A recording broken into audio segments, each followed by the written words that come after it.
Booyah, and it's time for the Game Sports Podcast. It's David McCaig, the host of The Game, powered by 91 Network, just to remind you. And if you would like, don't hesitate to follow us on social media, Instagram, TikTok, we are there. But we're here right now, and we're recording. And for those new to the podcast that may have been directed here through Spaces, Village Media, welcome to not only just, I feel, from a biased perspective, great content when it comes to sports overall, but we like to make sure that we deep dive into content that others don't. And we're going to show that right with a bang off the start of this show right now with a close friend of mine and a Sault Ste. Marie native, Brad Jacobs. Brad, my friend, great talking to you. Even before we started recording, we haven't talked in a few months. We were talking about my wedding, which was a blast, by the way, when you and your wife are having a good time. We're all having a good time. But obviously, you have a lot going on right now. But before we get into that, how are you? And thanks for taking the time. Yeah, I'm great, man. And thanks for having me on the show, Dave. I know it's been too long. Yeah. Life can kind of get a hold of all of us sometimes. We get busy and kind of get on that hamster wheel a little bit, but it's always great to connect with you. And yeah, it was nice to reminisce about the wedding and the fun time that we all had there. And yeah, hopefully we can party like that again someday. Dance floor was packed. Yes, I have and again, no bias, but I feel like it's the best dance floor at any wedding I've ever been to. Sorry to anybody that I've went to weddings with. Jokes aside, Brad, look, obviously, if people don't know who you are, I tell them to just get out of the rock. Okay, but I'm going to give them a quick little introduction. In short, gold medalist, 2014. I've wore that medal around my neck. Okay, not because I won it, but I took it from his drawer at his house. He's a 2013 Tim Hortons Brier champion skip. He's a 12-time Northern Ontario provincial champion. He's won the provincial junior championship. He's won, okay? And he's a very damn good curler, okay? And like I said, Brad, before, you're not a stranger on the show. We were talking about this off air. You've been on the show before. And I think with you being on this episode, this passes the record for the most times I've had a guest, okay? And I think this is your fourth appearance. Colin Miller was 3, and you've just passed. So I've had you on, so you're no stranger to the show. So if you want to listen to those previous editions with Brad, it's all relative content. Go check it out. We went into a lot of stories about when you won your gold medal, when we were recording live on location before in the Sioux, and previously we just started video. But I have a different approach today, okay? But before we get into that about Brad type point that I want to get into, you're back into curling. Team Jacobs is back. That's what I call it. Okay. And I'm asking when I get the chance, I wouldn't mind a Team Jacobs thing up there so I can just have maybe a picture or a jersey for Jacobs up there in the back. I think it'd be only fitting. I got Turks trying to show that Sioux love back there right now. But obviously the team consists of yourself, Mark, Brett, with Ben. Obviously, I keep an eye on your social media and watch when I can, of course, but you guys have been busy every weekend. Give everyone the feedback about how this all came to. Obviously, you had your team that you won the gold medal with. There was time away from the sport. You got back, and then you got back and got this team together with Mark, which everybody knows you've been with Mark before. Talk about how this team came together and how everything is going so far for you. Give everyone a brief update about Team Jacobs. Yeah, sure. So we've been going at it now since August, September of this year, but formed the team at the end of last season. I wasn't looking to make a change, but Mark and Ben and Brett were, and I was available. So after the Players Championship ended, I want to say around mid-April, the guys called me. They were looking to make a change at the skip position, and it was just an opportunity that was almost too good to be true. I was really kind of shocked that it was even a possibility. It felt like it landed in my lap, and to be able to play with Mark again was something that meant a lot to me. I feel almost like, we had some years there during the pandemic where they were challenging years. We didn't get to play as much as we hoped to or wanted to. We didn't get to prepare as much or see one another very much. And we just kind of felt like, we left a little bit out there. And although, it came to the end of an Olympic cycle and I decided to hang up the shoes and they went and formed another team out of Alberta. So to be able to connect with Mark again and to be able to get to know Ben and Brett a lot better has just been a great experience. And of course, our coach is Paul Webster. Paul's kind of in the background a little bit, but he's very much a member of our team, an equal member of our team. Paul's a great guy and a great coach. So I'm excited. We've been going at it, I think, We've played 6 events so far this season. It's been up and down. Yeah. Lots of learning going on. But yeah, back to Team Jacobs. We got a new logo. Love it. It's got the Alberta sort of theme to it with the mountains and the curling rock. And yeah, I think we're all excited and we're just, working towards some really good things. And like, I'll take an order of that, and I'll pay full price. Look, I'm honest. I'm going to pay. So whenever I can get a merchandise order, send me it. I'll pay it. I would love that sweater to broadcast around here. Now, look, obviously, when you guys recently won, it was in the New Force Classic in Penticton. Obviously, when you get with a new team, it's almost like any sport. You have to develop that chemistry, get used to each other. But ultimately, you have the familiarity with Mark, right? And I feel like this was long overdue to see you back as a skip, because not only do you have the most competitive face in the game before you shoot a shot, okay, but there's no better fit and for you to only have one gold medal, okay, there should be more, okay, and truly, I'm sure being back as the skip and kind of being there with Mark, it kind of helped you adjust quickly, right? I'm sure that getting with some familiar faces and people that probably helped the transition of getting with this squad and getting into the flow of things. Yeah, Mark and I kind of both felt the same way, in that being back together and being teammates again and being in the house with one another again felt like home for both of us. Yeah. It really did. So we're building and growing off of that relationship that we had before, and trying to continue to grow together as as buddies and as teammates. Yeah. And like I said, getting to know the other two guys has been fantastic. There's a lot of testosterone on this team.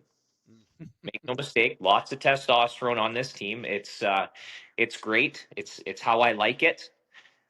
We're very competitive, and as mean as of a face as I might have, or people think that I have when I throw a rock. I like to think that I'm a pretty nice guy, You even are. on the ice for the most part. But make no mistake, we're out there to compete and bring a high level of compete and do everything we can to win. And the three guys that I have, supporting me in front of me in their respective roles, deeply want to win as well. So yeah, it's just we're figuring things out. We're going through a learning phase right now. We kind of formed the team. We've stormed a little bit. What is it? Form, storm, norm, perform, something Oh, like that. I think love is the that. way that Say team. that 10 times fast. Yeah, I know. So we're kind of going through that storming phase a little bit, I think, as we, they get used to me in the house and skipping and my approach and uh, my leadership, and whatnot. And I'm also getting used to, their input and what they're looking for and how to communicate. Communication's a big thing. Communication in curling, really big thing. So we're going through that learning phase, like I said. But I feel like every single event we ask a lot of great questions. We dive deep into what we're doing and how we can get better. I think everybody's very open and honest about how they're feeling, and everyone's awareness is very high. I really like that. I really respect that when teammates have that high level of awareness, and we're working through it here. So yeah, I'm excited to just continue to get out there, and every single week we go and compete. I know we're all excited to be out there with one another, and that's a great feeling. It is. Honestly, when I heard the news that you were back, I know I messaged you about it, but I was pumped. As was my wife and her family. So my family, just to share with everybody, big Mm-hmm. curling fans, big Brad Jacobs fans. And I could tell you when you came to my wedding, they were starstruck. Okay. They're like, oh my God, Brad Jacobs is here. Okay. Yeah. I mean, it's Okay. just Brad. It's just Brad. No, I'm just kidding. That aside, it's great to see you back at the Uh, house, right? I played against your father-in-law in men's curling, men's league at the curling club. See, and I didn't know he did that until a little bit into after I knew, and he's been bugging me to go. So I feel like I'm gonna have to get out. But if it's anything like the way I play shuffleboard, we're gonna have a problem, or anything like that. But I would like to get out and try it. And I know the curling club here in Sault Ste. Marie has done a terrific job. And there's actually a question about the next that I'm going to ask you in a little bit about what you foresee in the future with curling, but I'll table that. But ultimately, to see you back, I was very excited to see it, and I'm excited to see what this year brings. And as we approach, and if anyone's wondered if I'm going to ask any Gushu questions, I'm not. I don't want to go there. If you want any any of those, I did ask those in the prior episode, and if you want, you can maybe interact below. Maybe I'll ask Brad next time. Good way to get people to comment and ask questions. Whatever you want. There's nothing to hide. I can say that. But you know what? I'm going to save that and tease maybe for next time if anyone has any questions for me, for Brad to ask about Brad. Now, what I want to get into, Brad, before I let you go, because obviously time is, of course, of the essence with these recordings. So I had a little section I want to do an about you, Brad point. Okay, I might add a little flash, might add a little flair to that, to the clip before I do that. But I had a list of questions that I wanted to ask you. Okay, and I did tell you before we went off air that they were deep. Kind of get him to make him really think, okay, what's coming? Okay, but when he gets these questions, I know he's going to answer these perfectly because of how intelligent, how good of a guy he is. All right, so let's go. We'll go from the top bottom. So the first question, can you tell us, so here on the game and the viewers, everyone listening in, about a defining experience during your early years in curling that shaped your career path? Ooh, okay. I think that an early moment would be when I became skip for the first time, and we went to the junior nationals in 2005, I believe it was, and represented Northern Ontario. That was a huge defining moment. I think for me, that helped me really develop the confidence and the belief that I needed to develop in myself at an early age. I was about 18 years old at the time, and no one had gone to junior nationals out of Northern Ontario from Sault Ste. Marie in many, many years. I want to say it was around between 50 and 60 years. So we were the first to do that. And that meant a lot. And actually, my cousin Ryan went a couple of years after skipping a team too, which was pretty cool. And many others have since kind of, opened the floodgates there for Sault Ste. Marie. But yeah, that was a defining moment for me. Like that answer. So I knew it'd be a good answer. I never asked you these questions before, so I'm excited to know these little side points. So looking back at your Olympic gold medal win, which again, I'm going to brag, I've put that around my neck. It's great. Is there a spectacular mindset shift or habit that helped you during most intense moments? Um, yeah, I think that, and it's something that I got away from for a while, but I feel like I'm back there again. I think one of the biggest things for every athlete is just having the ability to let go of results, play free, play loose, just let go of expectations or outcomes, and really just it's like the law of detachment. You ever heard of that? Detaching yourself from results and just living in the now. When we had a lot of success a number of years ago, it was almost like, whoa, what just happened? We were very much just living in the moment, and I think that winning early is a blessing and a curse at the same time. And I think you can put a little bit too much pressure on yourself, and I certainly did that. But I feel like now being almost 40, and I can't believe it, I'm 39 now, Dave. It's wild, it's Young, crazy young. time. Yeah, but like young, and I feel young, but still, it's like almost 40. I'm not one of the young guys on tour anymore, but I certainly feel like I'm ready to win again. I feel like my brain is good. I feel mentally pretty strong, emotionally, physically. Everything feels great, and as long as we just continue to work hard in the right areas, Yep. I have super high hopes for our team. Oh, I couldn't agree more. Like, look, and I was gonna. This leads perfectly, I think, into kind of my next question. So take this from someone who is not a curler. I'll be transparent, especially for those who listen to the show. There's sports that we talk about, and more so than others. But obviously, with you being obviously in the light that you're in and covering the Sioux as much as we can, we do talk where we can. But take it from someone who's not a curler. A fan of a friend who curls, obviously. Curling is described as a team sport, right? And it's with deep interpersonal is the word that I used, dynamics. That's the word that I liked to use for it. So we talked about moments, we talked about habits and mindset shifts, but what are strategies that you use prior and now that ensure that your group remains cohesive under pressure? Because if there's someone that thrives under pressure, it's you more than anyone that I know as an athlete. Sometimes better, more often. Yeah. Okay. So, sorry, what was the question again? Yeah. So, what are the strategies that you Yeah. you use prior and now that ensure that your group remains cohesive under pressure? I think that sticking to routine is important. And when I say that, I mean, uh, pregame meetings, uh, post-game debriefs. I think that sticking to, um, like I said, just showing up to the rink at the right time, going through your pre-shot stuff. Um, I think reminders. We have a whole list of uh, things that we remind ourselves before every event, almost before every single game. And that's usually our coach's job to bring that stuff up so that we get ourselves in the right mind frame for what we're about to do.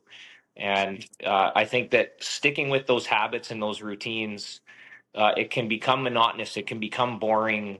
Sometimes it's really easy to get away from them.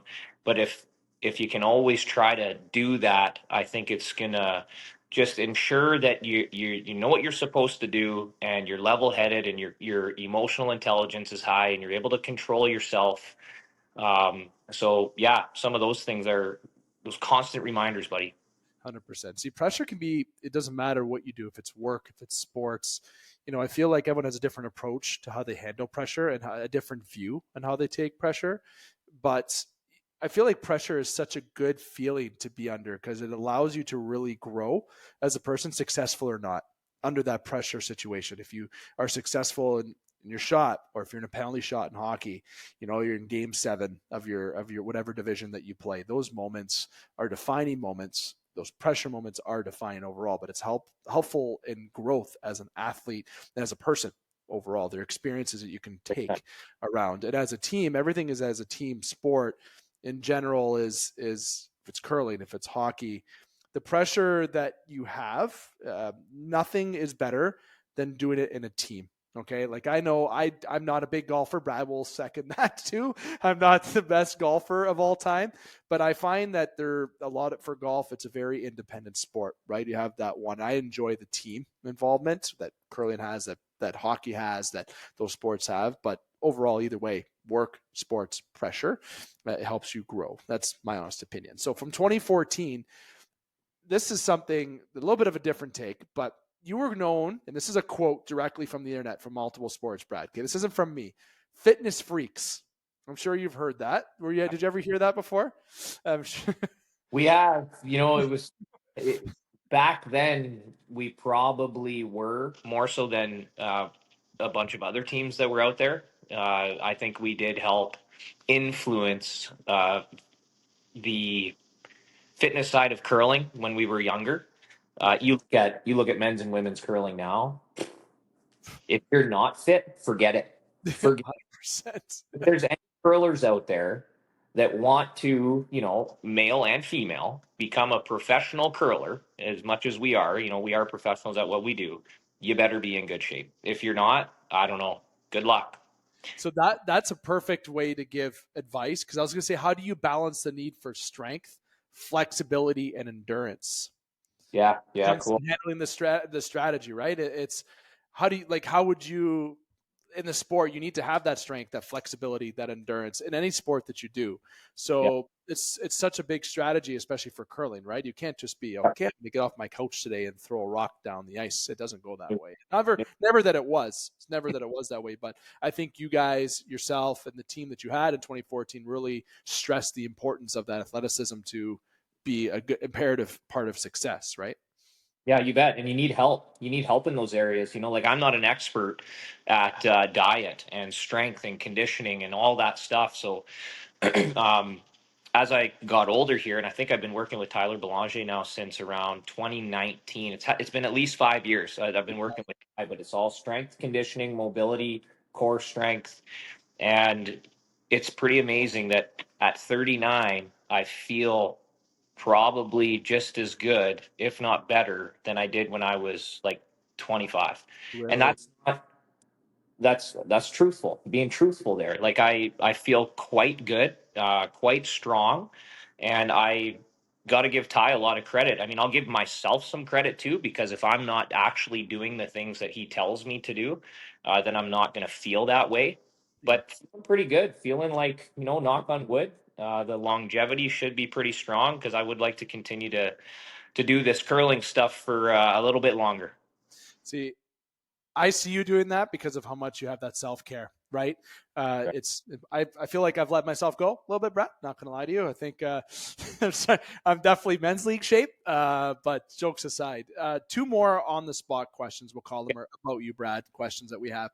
So, what legacy do you want to leave and hope to leave in the curling world? Obviously, you've left an impact in the Sioux. We don't need to get into that. Obviously, you've opened the doors in the Sioux. You've exposed the game. You've made the game more popular here in Sault Ste. Marie. Honest opinion, not biased. It's very true.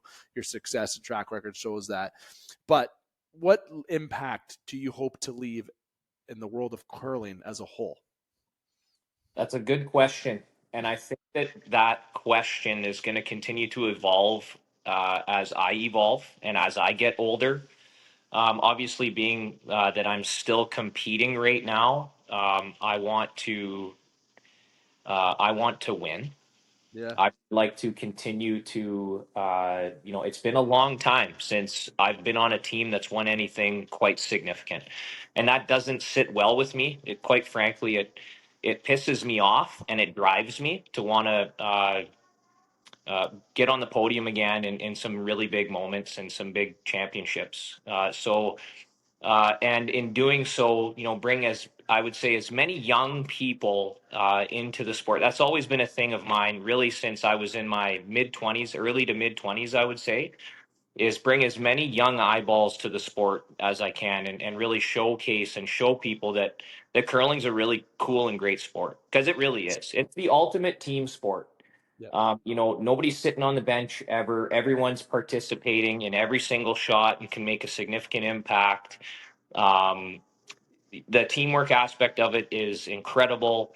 You have to be in good shape. Like just all around, I can't speak enough about the sport of curling and what it's done for me and my life and our family's life. And yeah, and I think that as I get older, Dave, there's going to be a point where I'll have a little bit more time to give back to the sport in multiple ways, because we would love to just see the continued growth of curling, not only in Canada, United States, but all over the world. It's really becoming a big thing. You look now at a lot of countries out there, the Asian countries, the European countries, particularly like Japan. Japanese curling is huge.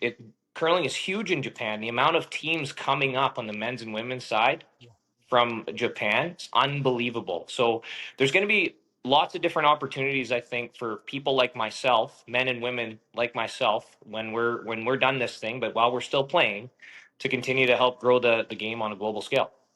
That is such a perfect way to answer that question, because the last question is a perfect segue to that. How do you see the sport of curling evolving, and what changes would you like to see in the next decade? Well, Or what do you see changing? I'd like to see some rule changes. I think we all want to see some changes. Um, like just some little things right now that kind of tick me off. Sometimes I don't think we have enough time to play a curling game. Not necessarily the 8N curling games, but the 10N curling games. I just feel like curling is continuing to get harder and harder on us. And that's fine. I get it. Like we need to get more rocks in play and all that stuff. But uh, sometimes I just question, like, they're not giving us any more time, but they're making the game harder. And we need to think more. People, they want more rocks in play, but we can't have more rocks in play because we need to blank ends in order to finish the game. It's that complicated. So I would like to see, some changes with that. But um, yeah, I think that eventually this thing might be professional. I think that's the way that it's going. We're still amateur athletes playing at a professional level. Yeah. And who knows, maybe one day in the near future, as the game continues to grow, you're going to see, for many, many years, teams from all over the world would come to Canada to play in the biggest and best events and get the best competition.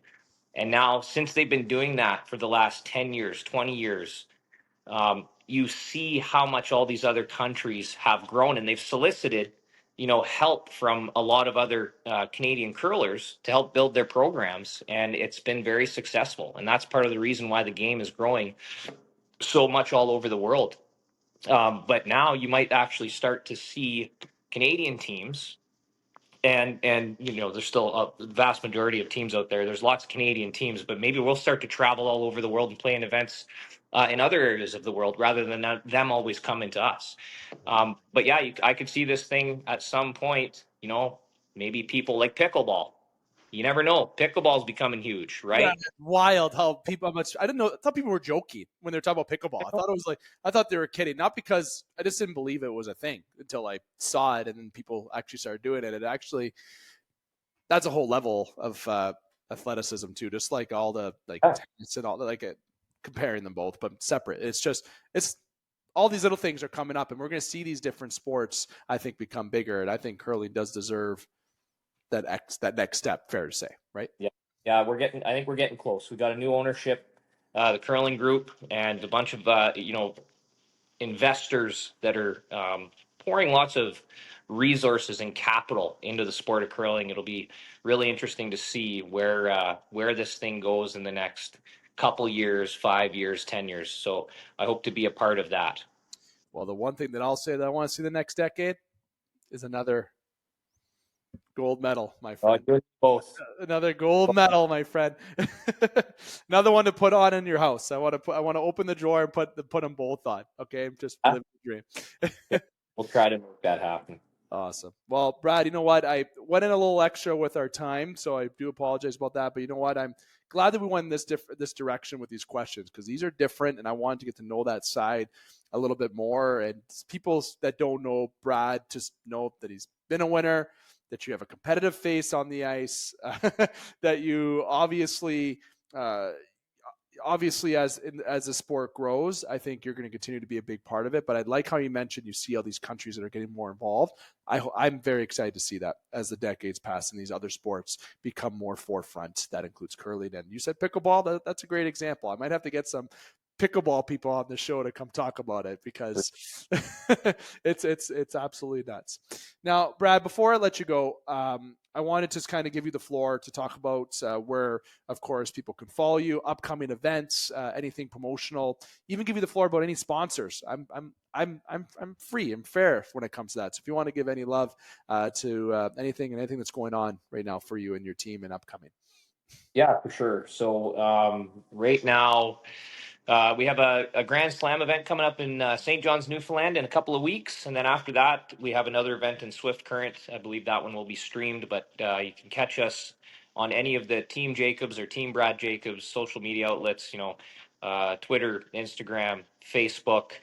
We post all of our schedules and all of our games. You can find all of our sponsors on there as well. We've done a really good job. Giving back to our sponsors and really making sure that our partners are well taken care of and all of that front. So our title sponsor, been there, dump that. We're really happy to have them on, but we've got a whole list of sponsors that people can go and check out. And, please do what you can to support those businesses as they're giving back to our team in the curling world. And hey, don't just follow us, follow a whole bunch of curling teams and jump on the bandwagon. That would be fun. But yeah, all my guys are out in Alberta now. I'm still in Sault Ste. Marie in Northern Ontario. I curl out of Alberta, and I've been really welcomed with open arms out there. So happy to be on the Alberta train and being with these guys and having lots of fun. So that's it for me. We can sign off, buddy, and thanks for having me on. Of course. Thanks, Brad. Thanks to all the viewers. Of course, give them that follow. Okay. And the next time you see Brad, it's not going to be a picture of me having the medals on or me hanging out with him. I will make a promise to the viewers. I will get to the Sault Ste. Marie Curling Club and I will do a game against Brad whenever he feels like it, and we'll video that. Okay. And you can leave any professional comments that you have. You can ask Brad. If you're looking to me, you can use me as laughing content because I'm sure it will be a treat. But the next time we have you, Brad, maybe we'll do something funny, a little bet or something at the Sault Curling Club. I have never tried it there, Brad. I'll be honest with you, I've never ever tried it there. I was in Sudbury one time, and there was on a backyard rink at an old teammates, and it wasn't the same. I've never been actually at a curling club to try curling. I will be honest with you. Never tried it. Well, you know what's important in curling? Glutes. Oh. You got the glutes for curling, bud. We do. So, hey, you know what? I think you'll be great. We just got to make it happen. Yeah, we are going to make it happen. I promise there will be content soon coming with that because I think it'd be good video stuff too. But I want to get out there too, just to have a drink and enjoy the atmosphere and give it a try. And my father-in-law's been bugging me too. So there's a lot of people that have been saying to try it. I'll have to give it a try. So Brad, I want to say thank you for taking the time again, my friend. It's always a pleasure as you break the record for the most appearances on the show, surpassing Colin Miller. Maybe Colin will have something to say about that and want to come on to try to regain his title for the most appearances on this podcast. But I wanted to make sure I started our debut technically with Spaces with a bang, and nothing better than having you on. So thanks again, my friend. Awesome. Thanks, Dave. Take care, bud. Take care. We'll be right back. When we come back here on the game, I'll have Brandon McCarthy and Alex Parr joining yours truly, talking top shelf and all things you need to know about hockey. Be right back. Welcome back to the Game Sports Podcast. David McCaig continuing to host you this evening here on the game. Without further ado, let's introduce a co-host joining yours truly now. Going first to Alex Parr with the very nice, flashy get-up color here tonight on the game. Tailor-made hat, McLaren, and Castor shirt, I believe that says. Nonetheless, Alex, my friend, how's it going? Good. I'm just getting nervous as there's only 3 weeks left. 3 races left, rather, for the F1 season. And I'm doing everything I can to will McLaren to that Constructors' Cup. So I got to do my part. And this is the only hat I had to match. So that's what we're rolling with. You're a golfer and you enjoy F1, and we're here talking hockey. What a great mix and match here tonight. We're giving it all tonight, I see. Now, without further ado, new member of the Game Sports Podcast, sort of. He's been here a couple of weeks now, but you know what? He's got his feet wet. He's got the flow with us now. I met him at a wedding, and we started talking about the podcast. Great how these stories really happen. Okay, he's in the GTA area. Parr's in Ottawa. We got one in Toronto. We got one in Ottawa. We're all over the place here on the Game Sports Podcast. Without further ado, Brandon McCarthy. Brandon, my friend, how's it going tonight? What's up, boys? Yeah, Parr, love the look. You're ready for golf season, and it's still pretty nice out, so no snow. So I say you can still hit the links. Yeah, I guess this is my third time on the Game Sports Podcast. The first time I recall I was just post-haircut, so the hair was looking good. Second time I had the snapback look, and now I got the big megaphone. So I'm just going to keep surprising you each week, lads. Like it. Sometimes we coordinate our clothing, sweaters, but I feel like all of our looks today are different from the last few weeks. As long as you don't come bald, that spot's already taken. There's already a designated bald guy on this show. So. Okay, good to know. Hykel's getting there. Just kidding. I'd make sure he doesn't hear that. I'm sure I'll get a text message now. Now, without further ado, let's go around. We're going to be sticking to the national side of hockey here today, of course. We're going to be diving into more local, just for those that are connected through Spaces, through Village Media. We are going to be diving into more local round with the Sioux Greyhounds, etc. But this week we are sticking on the national front, especially given time constraints on the podcast here tonight. So, look, fellas, around the NHL today with updates, the really thing that I really want to talk about with an update really is kind of fan involvement. I'm going to pause that for a second and talk about one piece of news that came across at this time of recording. Lars Eller has been traded back to the Washington Capitals. The Pittsburgh Penguins have received a 3rd and 5th round pick from the Washington Capitals. 35-year-old Lars Eller, I feel like that was a pretty steep price for Lars Eller, but Washington made a lot of moves in the offseason. They're looking to try to have more success, try to make that big push, that last push for Ovechkin's potential record-breaking year that's just around the corner. But obviously Pittsburgh hasn't been off the start that they want to. We've talked about Washington Pittsburgh on the show, but in two different ends. All right, but obviously Pittsburgh's starting to sell off a little bit, which, not going to lie to you, I'm not surprised that they're not doing as good as everyone thinks. Malkin has sent an apology to the fans, but overall Pittsburgh Penguins looking like they're starting to sell, Brandon. Nice and early. Yeah, I mean, you look at Pitt and Washington, right? I mean, like 15 years ago, it was the Ovi and Crosby show, and now it's really the McDavid and Matthews show. And now you look at both teams, like Pitt is just a horrendous hockey club and absolutely wasting Crosby's final years away. And on the other side, you got Washington, who's 10-4 right now. Like, they're cooking to start the season, and there's more incentive because they're like, hey, we're trying to get Ovi to break the record. So, it's like complete opposite directions that both teams are going in. And I mean, since I'm a GTA guy, I got to tie it into the Leafs. So the Leafs have them tomorrow night and Wednesday on their second of a back-to-back. We're recording this November 12th. So they'll be a tough opponent for sure. It's always a tough barn to play in against the Capitals when they're hosting. Yeah, obviously making that push Parr. You and I talked about how Ovechkin, we touched on it briefly, if he's going to break the record this year or if it's going to happen next year. But the pace he's going, he is on pace to break it this year from my basic math, I believe. I don't want to say I'm any mathematician by any which way, but basic mathematics will tell you that if he continues on the pace that he's on, which is very impressive, so it's going to be hard for him to keep it all year, potentially. I don't think this deal has so much to do with specifically Ovechkin doing well this season. It's really more reflecting on the team, a team that snuck into the playoffs, probably shouldn't have been there, and off to a hot start. You got to keep those good times rolling, the vibes high, and let's say, okay, you guys are doing really well. We're going to invest into this season. We're going to make a move nice and early so you guys know out there on the ice that upper management, the coaching staff are all behind you. If you're hot, we're going to keep rewarding you and we're going to keep it moving. So I don't really think this has a lot to do with Ovechkin specifically, but rather the whole team. Yeah, but obviously that is the storyline, obviously, this year. But I think the team overall is just trying to make that push. And I think an open Metro division, I know there's a lot of talent in there, but it can go any way right now in that Metro. But there is a team that is hot, and they are Canadian. Real hot. The Winnipeg Jets looking real hot. And we've talked about them a few times on this podcast. They are. Okay, that's it. I think that is that they are, and they got the right lineup defensively. Sioux native and friend of the show, friend of mine, Colin Miller, is on the defensive core of that team. Obviously, Colin Miller, fun fact, he scored the first ever Las Vegas Golden Knights playoff goal. Fun fact, little trivia for you. But nonetheless, Winnipeg Jets looking like the real deal, Brandon, okay? I think when we did back the Canadian rankings, Winnipeg was up there for us. Okay, I want to say we did say that they're up there. They're really proving their point this year. They are looking damn fine.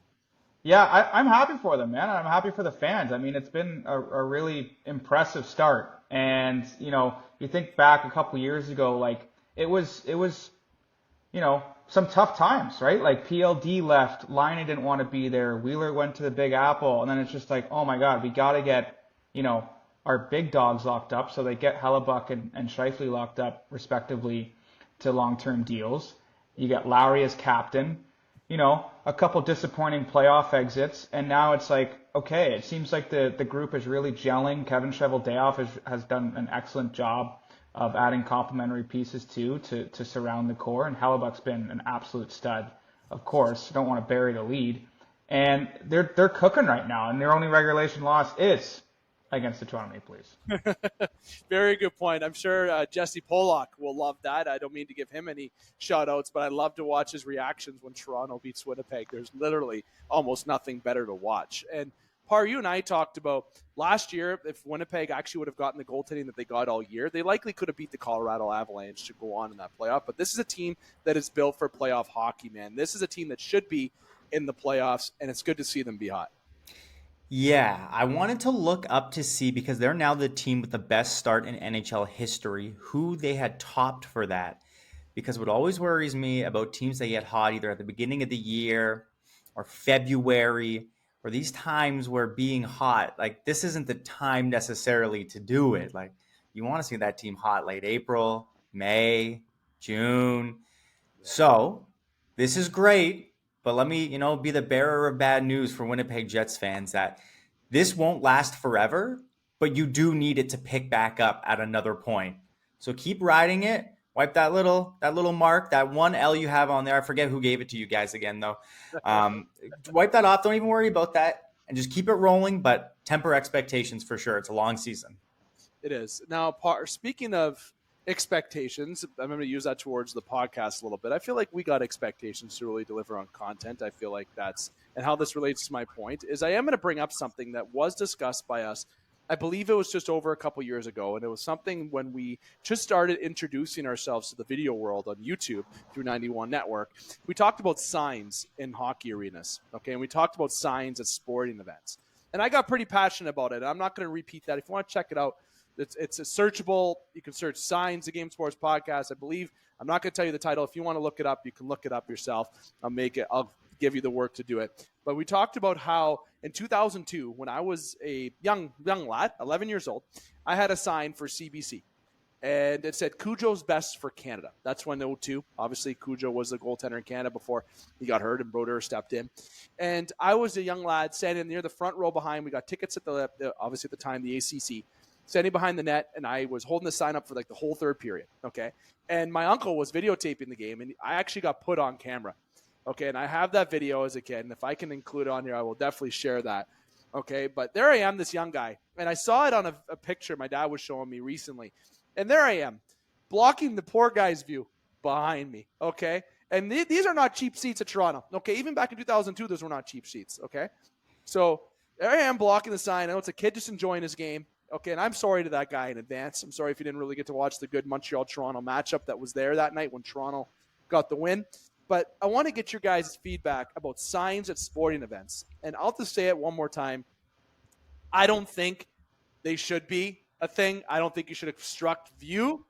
Maybe if you bring it and you have it up for a second when they score or something, maybe there's this appropriate time to use it at a game. And maybe age matters. I don't think someone who's 30 years old, so I'm 33, I don't mind saying that. I don't think me bringing a sign and trying to be goof and blocking people's view really is the most appropriate. If I'm a young guy, I think that would make sense, but I think there's a time and place to do it during the game, and I don't think there should be any obstruction of view. So I'm the guy who's going to be the kind of the Grinch as Christmas is around the corner and say, I don't think signs should be at games. Brandon, what's your opinion?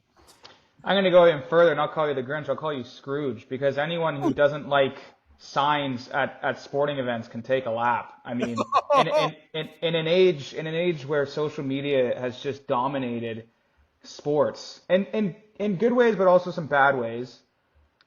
I mean, I feel like signs, especially, with kids there, like, come on, man, it's got to warm your heart a little bit. Like, these are like very passionate, hockey fans. They probably spent like, all afternoon post school creating the sign. Oh, and hard here, Brendan. It's pulling my heartstrings. But it's also like, it kind of just, it should kind of remind us of the days like pre-phones, pre-tablets, pre-social media. Like, it's all just like so overwhelming of the access we have to all technology, right?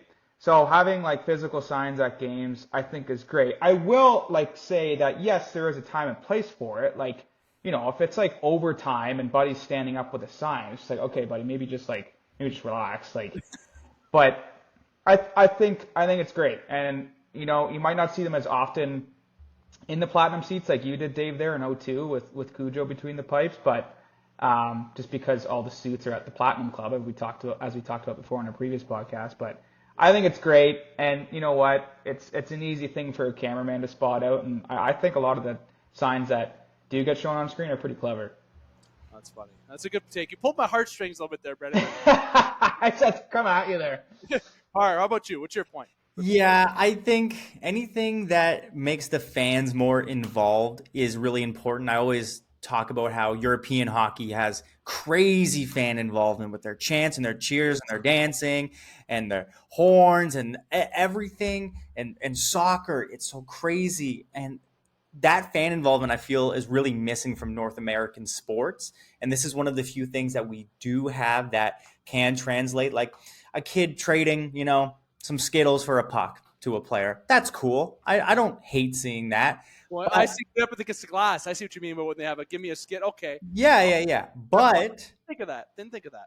Etiquette for sure. Like if you have a kid there with you with a sign, and he's holding it up during the play, if that's my kid, I might give him a little smack on the back of the head. I paid a lot of money for these seats. I know the person behind me paid a lot of money for these seats. So hold on till the whistle, do your thing. But yeah, and I don't care. You said it shouldn't be an adult. I don't care. If you paid for the ticket, do whatever you want. If that's what makes you have fun at these games and gets you loud and engaged, sure. I paid for a ticket too. Just don't have it up during the game. See, as you say, get loud at a game. Scotiabank Arena, take note. Get loud at a game. Do you know what that feels like? Yeah, I don't think so. I do, because I watch my Leafs games in Ottawa. So true. Now, fellas, we don't have much time to get into other news to talk about. We have more of a shorter segment here on our top shelf segment here today. So I want to jump into our redraft and try to fit in a blind ranking before I let you boys go, before we get to our final segment here tonight. So just to remind everybody, especially those who may be new to the podcast tuning in, or those who have maybe got through here through Spaces, again, Spaces through Sudaday and Village Media. Our redraft is a segment that we do on the show. It is just for hockey at this point, where Alex, Brandon, whomever's on the panel with me, we redraft that year that we're talking about, the top 5 of that year based on what we know today. Okay, not then. We're going back in our DeLorean, gotten it to 88, and we're redrafting the top 5 for those managers, for those teams. And the year that we're drafting here today is 1996. Parr and I have started this from the beginning drafts till now. That's how many of them we've done, and we're going to do them all the way up until current day. So I'm going to start us off and kick us off with going from the top 5, and I'm going to go from 5 to 1 in the way that Parr knows I love opening it up with. With the 5th overall pick, the Dallas Stars are proud to select Matt Cullen. With the 4th overall pick, the Washington Capitals are proud to select, and this pains me to say, Tomas Kaberle. With the 3rd overall pick, the New York Islanders are proud to select Daniel Briere. Great goal celebration, by the way. If you know, you know. The 2nd overall pick, the San Jose Sharks are proud to select Chris Phillips. And with the 1st overall pick, they got him anyways, but nonetheless, throughout his career, but the big Z, Zdeno Chara, the Ottawa Senators getting Zdeno Chara number 1. Parr, you're second. Mine's not too different, but I did a little for me in here. Number 5, maybe the best goalie mask of all time, Steve Valiquette. Are you kidding me? A Spider-Man goalie mask? Sudbury's own?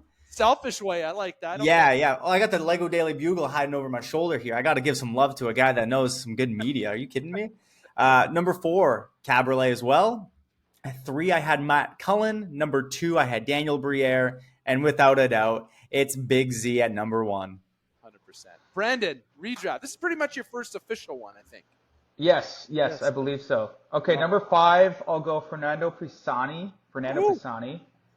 He, if you recall, had, I think it was 14 goals in that 06 Stanley Cup run with the Oilers. He was just like on fire. Great playoff. Number 4, I'll go Chris Phillips. Number 3, I'll go Danny Briere. 2, I'll go Caberlet. And 1, I'll go Big Z. And actually, Caberlet was on that 2011 Cup win with Big Z. So yeah, that's so true. That Toronto Maple Leaf legend, may I say, as well. Now, fellas, I know time's getting close, so I will only do, if we can fit in a third based on time, we won't do it, but we'll try to get 2 blind rankings out of the way, okay?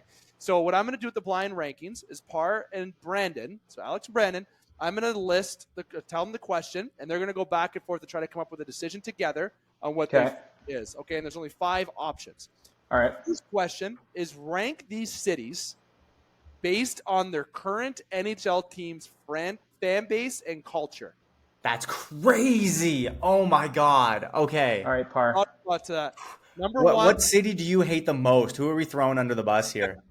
Number 1, the first team that I'm naming for you to rank from 1 to 5. Blind ranking, everybody, so they got to pick a spot. They might not like the future picks. Boston Bruins. Oh, tough barn to play in, and those fans are a lot. But in terms of passion, it's got to be top for you, Parr. Yeah, I'm thinking 2's probably safe. I wouldn't even hate it at 1. I just don't know what else is on here. Let's say 2. Okay, love it. Let's say 2. You're ranking them 2. Okay, you're ranking them 2. The next one, Montreal. Come on, that's 1. Yeah, 1. It's got to be. It's got to be. Yeah. All right. Number 3, Toronto Maple Leafs. Fan base and culture. You know what? The fan base has a terrible culture. It's nervous in there during big moments. The online is toxic as all hell. Put them at 5. Ooh, hold on a sec, because the fan, like you have seen the fan base when they went around, it's electric. You want to go 5? See, I'm worried about the last couple picks because 1 and 2's done. I don't want to upset another fan base, and I'm self-aware enough to know that. Why don't we go 4? Because then we have 3 and 5 as vacant, right? I don't know how that's a hard decision, Parr. I thought you guys would be fighting for 3 on this one. I was going to say 5 or 3. I was going to say 3 because they're original 6. Let's meet in the middle. Let's meet in the middle and go 4. Okay. Yeah. 4. So 1, 2, and 4 are locked up. New York Rangers. 3. Okay. Sorry, I was just automatic. I don't know if you like this one. I don't know if you like this. Uh-oh. Chicago at 5? Yeah, I'm actually okay with putting them at 5. Mm-hmm. Chicago at 5. So you had number 1, Montreal, 2, Boston, 3, New York Rangers, number 4, Toronto Maple Leafs, number 5, Chicago ranked on based on fan base and culture. And you're blind. Like, the thing is with Chicago, like maybe in 2010, if we were doing this recording, people would think we were nuts. But like, you know, post Kane era, post Taves era, it's kind of just like people are just happy to, you know, see Bedard and go home.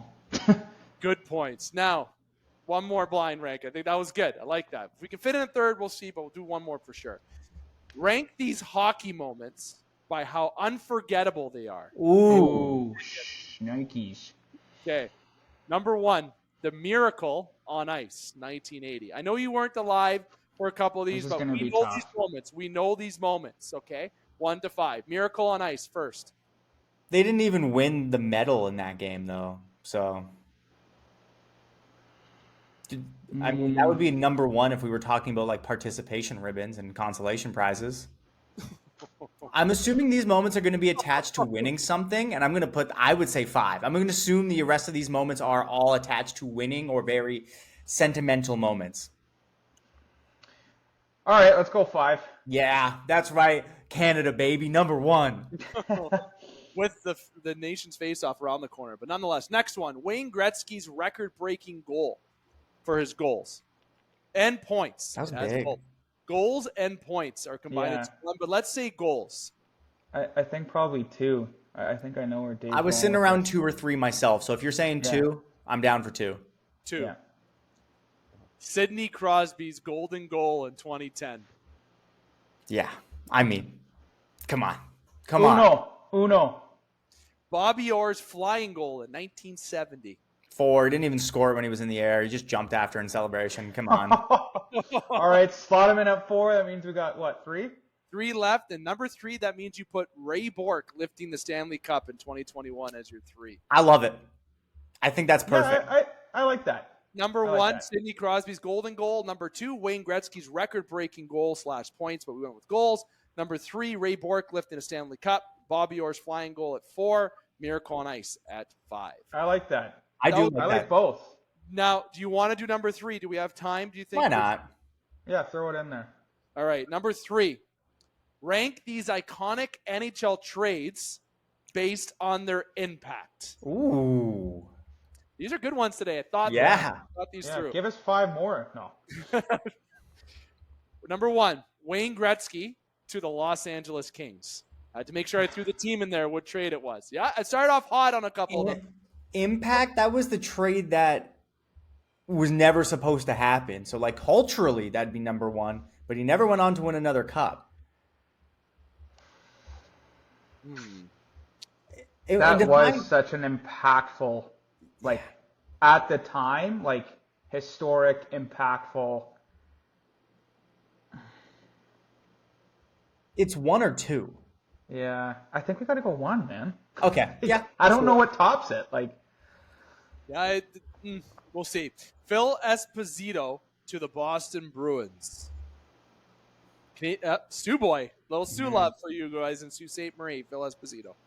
4 or 5. Yeah, it's Boston. Screw Boston. 5. 5. All right, 1 and 5 done. Ray Bourque to the Colorado Avalanche.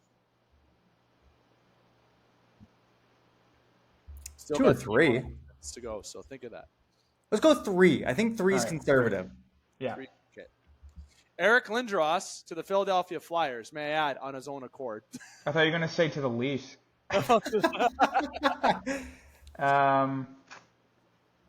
Big E. That was a big trade. Yeah, the Flyers, Quebec won Stanley Cups because of that trade. Mm-hmm. Big E, just like our friend Eric Werner. Let's go 4. Okay, let's do it. Now, may I add, too, for those, again, Sault Ste. Marie ties, Eric Lindros requested a trade to not join the Sioux Greyhounds as well. Okay? It's in his blood. It's in his blood when he got drafted. Last but not least, that puts this at number 2. Mark Messier to the New York Rangers. Yeah. Close. Yeah. Sure. So number 1, Wayne Gretzky to the Kings. 2 was Messier to the Rangers. 3 is Bourque to the Avs. Lindros to the Flyers, and then Stuboy, Phil Esposito to the Boston Bruins. I think we killed this. All three, Yeah, I think we did great. I think that was pretty exceptional. Like that. Now, next time we have this, we're going to have Parr ask the questions to us, Brandon. Okay, cool. Love it. All We'll right. flip it up each week so I can try to chime in and give my either stupid or great opinions, probably on the other side. But nonetheless, fellas, this has been a good segment of course, Top Shelf, where we talk hockey in all accords. Of course, we stuck on the national perspective and some more questions and rankings and quizzes today, but why not? Good way to kind of introduce the audience from the Spaces perspective. And it's good for clips and interaction. I'll be honest. It's great. Leave your comments below on all these reactions. How would you have done it? But Parr, time flies when you're having fun, my friend. I want to say thank you for taking the time here tonight. It's always a joy, my friend. Only 10 minutes over what you thought you were going to do. Not bad, Dave. Not bad. We're working on it. Brandon, my friend, all the way in the GTA, thanks for taking the time, my friend. Thanks, boys. Appreciate it. Of course. We're going to be right back here on the game. We got In the Pocket coming up next with myself, Justin, and we're even expecting EJ to make a return back to end the show. Don't go anywhere. Welcome back to the Game Sports Podcast. David McCaig continuing to host you this evening. We're now entering the third segment, In the Pocket, and special shout out when it comes to In the Pocket. Sponsored by Sports Center Bar and Grill in Sault Ste. Marie, Ontario, the original home to the Game Sports Show at the time, now the Game Sports Podcast, where we had the phone on the cup for the recordings. Fantastic times those were. Look how time has really helped our show grow. And for those who are new to the show, in particular if you're tuned in through Spaces, that's welcome to the In the Pocket segment, the longest running segment on the game. 8 years we've been doing In the Pocket, and we've been doing it through live radio. We've been doing it on podcasts. It's been all over, and you get to enjoy football content from a local, regional, and national perspective, and it feels good saying those words because Scott used to be the one to say local, regional, and national for the game. Now, before we get into In the Pocket, I want to make sure I mention two things. One, In the Pocket is purely about football, okay?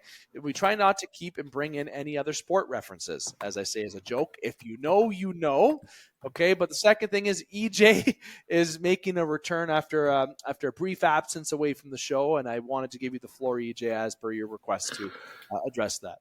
Yeah, and I just wanted to thank the Game Sports Podcast team and every one of you listeners. One of the things that Dave and we have been communicating every week since my absence is mental health. And I had to step away for a little bit, and I appreciate every one of your respect and not asking me beyond being a reasonable person what's going on. Everyone was very respectful, and I'm happy to be back. And I'll tell you what, the main reason I was not losing my mind had absolutely nothing to do with the Cleveland Browns' poor play. Had to throw that in there. Right? Nothing. Dude, they're terrible. They're so bad. I'm ashamed to, I almost didn't. I have a black t-shirt on underneath because I almost didn't want to wear this. Yikes. And it wasn't because of the Cleveland Guardians playoff run either, which was actually pre-storybook. No, we did good. The Tribe played well. I will continue to call them the Tribe. I thought it was a heck of a run against what is a very, very good New York baseball team that just didn't have enough to beat the Dodgers. Congratulations to the Dodgers, World Series champ. I love that Shohei Ohtani gets the title. I just don't like that anyone else does. Besides Freddie Freeman. I like Freddie Freeman. Canadians like them too. And there's the other sport reference that we got in 2 to 3 minutes in. Not bad, fellas. We're good. Now, In the Pocket, you know what we talked about, EJ? I want to fill you in on something because I know time is of the essence. Justin and I spent, and he can second this, 12 minutes talking about NCAA football. Yes. Me and Justin talked about I'm proud of you. And I had my Oregon sweater on. I'm loving my Ducks this year. Shut up. I'm loving my Ducks this year. Shut up. I almost You won by one. I'm not going to drop an F-bomb here, but you won by 1 point. I'm doing it because you asked me not to. Why didn't they kick the ball, Ohio State? Never mind. We don't need. That's weeks ago. That was still a very good. They're both going to make the playoff. That's all that matters. And Oregon's a bunch of choters. Bunch of ducks. I almost went to the game in the big house and I didn't because I didn't know who would come, and I wish I just would have went because it would have been such a good experience to go watch. Yeah, you should just went. I could have paired you up with people. It would have been fun to go. But that aside, that's previous. We're gonna not dive into too much NCAA, but there is some local football love that we would like to always give on this show, but I'm going to table that for the next episode. Is it the Cora Colts? We'll leave it at that. It's always the Cora Colts. Just drop it. Exactly. It's their supremacy when it comes to football. But you know what? All the football teams, we'll get into some local discussion when it comes to next week. Okay, given time constraints, we're going to stick to the National Football League here tonight. So in the pockets featuring NFL this week. And what just passed is week 10. We're already week 11, going into week 11 this week, fellas. And I just remember 11, 10-ish weeks ago when we just had the first episode for week 1.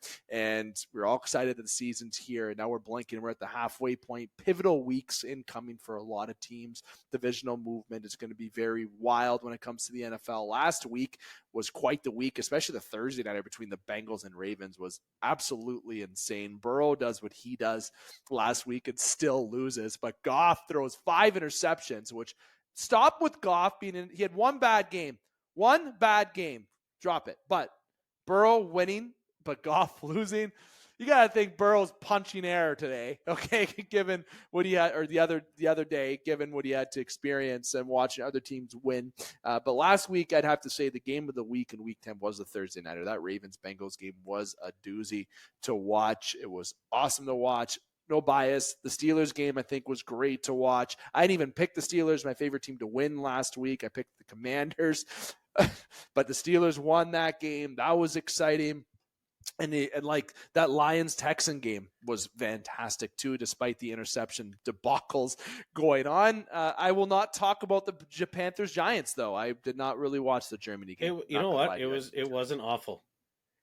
It honestly wasn't. I mean, it was awful. Don't get me wrong, but like what you expect, it was good, bad football. Yeah, like what you expected it to be and what you got, it was like a 10 out of 10. On par. 10 out of 10 or so like a 1 It star was a game.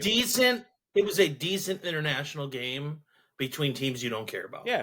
Yeah, and I know, EJ, you had a question when I was talking about Burrow, I think, right? Did you want to mention something about Burrow? No, I just wanted to say I hate both teams. Oh,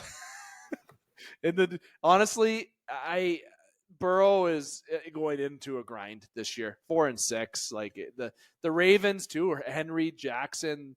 The Ravens look good. That might be the best combination in the AFC is Derrick Henry and Lamar Jackson.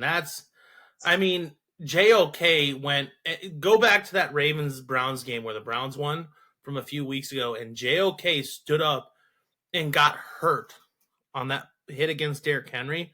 But go back and watch that film, and you tell me JOK wasn't committed to that hit. Like, that was a team-first tackle, Yep. And I think that speaks a lot to the way that the Browns intend to play football. It's just we don't have a quarterback. Yeah, they're eating dubs. A lot of struggles there in Cleveland for of course. Now but Lamar and Henry are nasty. It's honestly it should be illegal to have those two guys. Like how did no one in the offseason just be like pony up? It's like, well, Baltimore's going to pay Derrick Henry this much. I'll give him $50 more. Why wouldn't the Cowboys sound him? Well, yeah. Well, let's not talk about. You know what I mean? Like somebody overpay for running back. The Cowboys and rational thought aren't things that go together in the same sentence. That's true. And I remember when I saw the Ravens sign Derrick Henry, I went, "Oh no, dang!" Oh, yeah, it was a match. No. And Cooper Rush leading the charge with Dallas. Dak Prescott going down. Cowboys season is just nope. Not what they anticipated this year. And Cooper Rush threw, guess how many yards last week? If you haven't looked, 45. Yeah, I wasn't rushing to look. 45 passing yards. Okay, Rico had more yards on the ground for, of course, the Cowboys. Uncle Rico and more passing yards. Might as well. I bet I could throw a steak over the mountains. And you know what? Cooper Rush is not rushing to the end zone.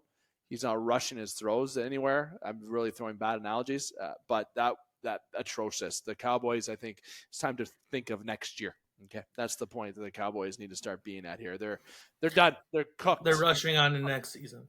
Yeah, they're cooked. They are cooked. Fellas, I'll go around the horn when it comes to this week before we get into our pick'ems, because obviously everyone's waiting to hear about the pick'ems. Game of the week this week. Justin, what is your game of the week? I'm honestly going to say that Lions-Houston game. That was a masterclass in not giving up. But the Lions defense was awesome in that second half. I mean, it wasn't like super interesting football to watch, but if you like defense, It was enough. it was awesome. It was enough. Also, those Houston helmets with the face, like those unis were pretty solid. As the kids these days would say, fire, I think is the that's the cool term. Or they slay? I don't, They slay. I got a meme from my buddy saying that they looked like Darth Vader in those red cloak stormtroopers. what is it? Good The Praetorian reference. guards or something like that? The evil Sith. Yeah, that's. Oh, I love that example. Good example. As the X-Wing is in the background of Justin there, I'm sure he loves that reference. So that's By the way, that sound of a blaster, do you know what that is? Just for a fun fact for you Star Wars nerds. no. The sound of a blaster is actually they took like a long power cable that runs between those big steel beams and they tapped it once with a metal wrench and it goes Tew! And that is actually the sound of the blasters. That makes so much sense. There you go, movie magic. You're welcome. Happy to ruin your childhood. No, that's good. Love that. It's sweet. It's cool though, because like now if you like run up to some metal cable, you're gonna be like, Tew, tew. So now I'm gonna try. You're all gonna try it for the rest of your life. You're welcome. How'd Hyke die? I don't know. He was hitting power lines with a wrench. He got electrocuted. Before we go to EJ for his point hike, so that's of course for week 10. For week 11, what is your game of the week for week 11? Ooh. Oh, give me this right now. Yeah, EJ, I got this. He can have last week. I'll take this week. Okay. I think it's Commanders Eagles. 100%. Yeah. I think these are 2 7-win teams. A team led by a rookie quarterback that I need to go back to episode 1 before I took my break and say, excuse myself, when I said who's starting for the Washington Commanders. Jalen Daniels is starting for the Washington Commanders, and he's been playing great football this year. I think that's a game against the Eagles where there's a lot of expectations on Philly and not nearly as much on Washington, and they're doing it on the road. And if you can go on the road into Philly and punch them in the mouth quick and quiet the link, I think that you can make a big difference early in the game. I agree. And for obviously, I'll agree when it came briefly. I'll say for last week, my game of the week was Bengals, right? Ravens last week. And for this week, I was and am in full agreement with EJ. That Thursday night, another great way to start the week of football for week 11. And for the way to end the week, Cowboys and Texans, maybe it would have been good with Dak, but it's not going to be as good anymore. But that Sunday mid game, I was very close, but the Chiefs and Bills being my game of the week, I think that's going to be something really exciting to watch. But Justin, now just introduce for those that may be new to the show, we have a pick'em segment that we've been doing since day one. And now we use our pick'em on Yahoo. Okay. So what pick'em is through Yahoo is we pick the winners of the week and we have standings. EJ is the back-to-back champion. And I wasn't first by a good chunk of games, but now, just like the last couple years, EJ is catching back up, and so is Justin. So here we go. It's getting real interesting now as we approach the last 8 weeks of the season, 7-8 weeks of the season, obviously, as we enter week 11. So Justin, what are the standings? What is the updates for the pick'em? And then you lead us off with your picks first. All right. It's tightening up here. Kegger's Gridiron pick still in first, 101 points. Rough week last week. He has you need a better name, dude. Well, I think it's sick. I mean, then we got the Browns in second with 99, the great one. You need a better name. He at least tried with his name. That's more as a nose up to you than anything. And then the ever original Hike's Picks in third with 99. Yeah, yours is... Love his picks. Love that name. So simple. All right. So simple. And getting into Hike's Picks for the week, here we are. I got the Commanders over Philly on Thursday night. Green Bay over Chicago. Detroit over Jacksonville. Minnesota over Tennessee. Miami over Vegas. New England over the Rams, New Orleans over Cleveland, Colts over the Jets, Baltimore over Pittsburgh, Atlanta over Denver, San Fran over Seattle, Buffalo over KC, Chargers over Cincy, and Houston over Dallas on Monday night. I got Houston 28, Dallas 10, Colts 20, Jets 17. Most points this week, Detroit. Fewest points, the Titans. Love those picks. Actually, I think this week there's might be a fair balance. And I'll go next, and I'll say the back-to-back champ, the best. I got to say it each week. Best for last. For last. Easy. Now, starting off, Commanders over the Eagles, Packers over the Bears, Lions over the Jaguars, Vikings over the Titans, Dolphins over the Raiders, Rams over the Patriots, Saints over the Browns, Jets over the Colts. I got the Ravens over the Steelers, and I'll remind everybody, I am a Steelers fan. Pick 'em means a lot here. Falcons over the Broncos. Very tight choice. I was close to picking the Broncos there. The 49ers over the Seahawks. Chiefs over the Bills. Love that game. Bengals over the Chargers. Texans over the Cowboys. 28-21 will be Texans over the Cowboys. I got 24-14 for the Jets over the Colts. Most points this week, Detroit. Least points this week, the Jacksonville Jaguars. EJ. Hold on, I'm making adjustments because I'm smarter than you. No, I'm being cocky now. I'm going to say this. I love gambling on Washington this week, but I got the Eagles over Washington at home. I get Packers over the Bears on the road. Lions win it versus the Jaguars at home. Jaguars stink. Vikings, a good, bad football team this year. I'm going to say it that way. They're a very good, bad football team. I think their quarterback play is still suspect. Dolphins over the Raiders, Rams over the Patriots. I actually have the Browns and Jameis Winston winning against the New Orleans Saints. I think the way that this season has gone for the Cleveland Browns, and this being a nothing other than Jameis playing in New Orleans game, of course we're going to win it because it doesn't matter. You know what I mean? But it'll matter to the team. So I have that. I have Colts over the Jets. I have Ravens over the Steelers, Falcons over the Broncos, Niners over the Seahawks. I actually have the Chiefs winning on the road against Buffalo. I think they start to turn up as the playoffs near. Bengals over the Chargers, Texans over the Cowboys. Texans 24, Cowboys 17, Colts 21, Jets 14. Least points this week, the Raiders. Most points, restore the roar, baby. Yeah, Detroit it is. Lions. Yeah, restore the roar, baby. That team is gross, and Goff threw 5 INTs. That's the most INTs he's thrown all year in the last couple of years. Okay, And they added Zadarius Smith from the Cleveland Browns, who formerly played for the Minnesota Vikings in that division, so he knows how to play North football. He knows how to win in this division. Smart. Super Bowl favorite for me this year, and again, going to be exciting coming down the stretch. Now, fellas, sticking to the time constraints that we have, that's all the time that we have here on this segment for In the Pocket here tonight. Oh, man, I want to talk to you more. Oh, I love talking to both. I look forward to this. But it's very happy to Thank you for having me back. Thank you, Yeah, boys. I really appreciate your patience. And Oh. listeners, thank you for waiting for me to come back. I know it was week 1, and I think I just disappeared, but glad to be back. Listen, we appreciate having you back. Dave doesn't tell me I'm stupid with my crazy ideas, and I need that sometimes.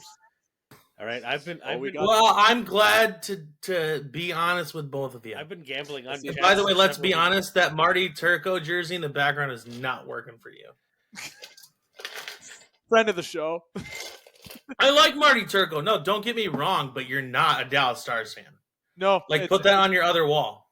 Yeah, it's going to now. I thought I'd show the Sioux love for the space. You put the Death Star up just to compete with his X-Wing, but the Marty Turco, like, I love Marty Turco. Great mask, by the way. Great mask. But you're a Maple Leaf fan. You can't do that. I'm not going to show the name on the back of this one because but there it is. Okay, here it is. That's the backdrop. Okay, Dude, if it says Trump, I'll shoot my pants. No, it is Mitch Marner, Justin's favorite hockey player of all time. I didn't know Bringing a little Americana into I didn't this. know a Toronto Maple Leafs Trump jersey was available. Dude, it's always available. Just get number 47 on it, baby. He's back. Oh, goodness gracious. That's just to upset the liberals. Edit it. Listen, we're not getting political. I just No. trying to tell a joke. We're just trying to okay? have I know, fun. but We're just trying to have We're fun. having, I know, and that's where I'm like, okay, that's my fun of it. But again, fellas, EJ, thank you very much, my friend. Thanks for having me back. Very happy. We'll get you back next week, and we'll have a bit more time next week. That can I can assure you. Justin, as always, thank you, my friend. Hey, we got your back. Good to be back with the fellas. I mean, it's always fun talking, but it's fun with more. It is. It is. It's great to have us all together and talk. And I love that I'm coming back right in time to shove your big lead in the pick'em right up your rear end. I left for a 7th consecutive season. That's a dynasty. That is a dynasty. It's been a thing, boys. I don't know what to tell you. I'm a little like cocky. the Bills in the '90s, just lose every time in the Super Bowl. That's me. Ooh, that's fair. I can accept that. EJ had to move. He's waiting for all those trophies that are in the mail. His is up there. No, it's not up today, but it's right there. I don't have anything on these walls yet. I will say this to the listeners. This is the new office space. We are going to make this. I'm going to have my wall over here. Going to have all the swag. Go Browns, go Tribe. It's going to be cool. It'll be nice. I'd love that. It'll be better than the Marty Turco. Oh, yikes. They're getting chirped. God, Did he sign? Hold on. Did he sign it? Yeah, it's at the front. Okay, never mind. Then I take it My back. birthday. That's a cool jersey then. When I was 13th birthday, he gave it to me. But before I go down a rabbit hole. It's your 13th birthday present. You just put it up. You're a bad gift appreciator. Very Put true. this on It the should be in a internet frame. now. He's going to hear you. Yeah, it's okay. Yeah, he can reach out. Marty, back. if you send me a jersey, I'll put it up today. Actually, I don't even need a jersey. Just call me and be like, "Wow, Dave is so bad." I'll take that call.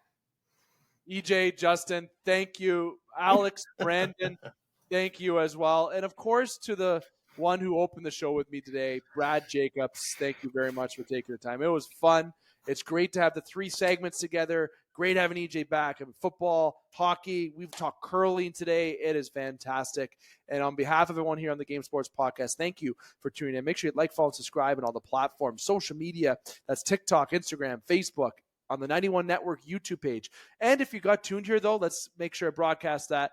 If you have joined us here through Spaces, I don't have the full poster up yet, so I'm showing you the sticker. Make sure that you are a part of Spaces and tune into all from the Sioux especially, the local talent that we have in our community. And we're very happy. If you got connected to the show through here, make sure you come back for more because the game has a lot more coming. I'm here to remind you, until next time, keep your stick on the ice, swing your bats, catch your touchdowns, drain your threes, and shoot your shots. Booyah.